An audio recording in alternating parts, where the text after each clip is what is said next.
আসসালামু আলাইকুম, সবাই কেমন আছেন? আশা করি ভালো আছেন। আজকে আমি আপনাদের জন্য একটা রেসিপি নিয়ে এসেছি। সেটা হচ্ছে মাওয়া ঘাটের ইলিশের লেজের ভর্তা। তো মাওয়া ঘাটে যেতে পারিনি বলেই যে ইলিশের ভর্তা খাবো না তা তো হয় না। আমি আজকে বাসায় তৈরি করে নিচ্ছি ইলিশ মাছের লেজের ভর্তা। চলুন কীভাবে তৈরি করি দেখে নিচ্ছি। ফার্স্টে আমি ইলিশের লেজগুলোকে মরিচ, হলুদ, লবণ দিয়ে 10-15 মিনিটের জন্য মেখে রেখে দেবো। জাস্ট মশলাগুলো যেন গায়ে গায়ে ভালো মতো মাখানো হয়ে যায়।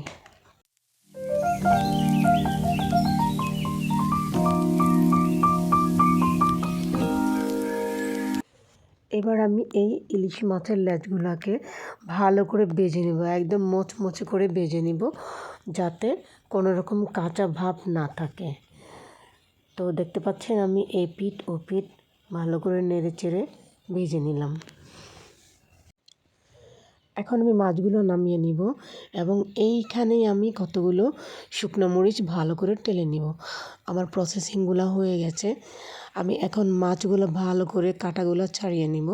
কাঁটা ছাড়ানোর সময় আমি আপনাদের দেখাতে পারিনি। এখন মাছের ভর্তাগুলো করার জন্য চলে এসেছি। এবার আমি লবণ দিয়ে মরিচগুলো ভালো করে ক্রাশ করে নেব। তারপর পেঁয়াজগুলো একসাথে মেখে নেব। দেন আমি মাছগুলোকে একসাথে মেখে ধনেপাতা দিয়ে মিক্স করে নেব। তারপর আমার ভর্তাটা মোটামুটি হয়ে যাবে।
হ্যাঁ, এখন আমার ভর্তাটা কিন্তু অলরেডি হয়ে গেছে।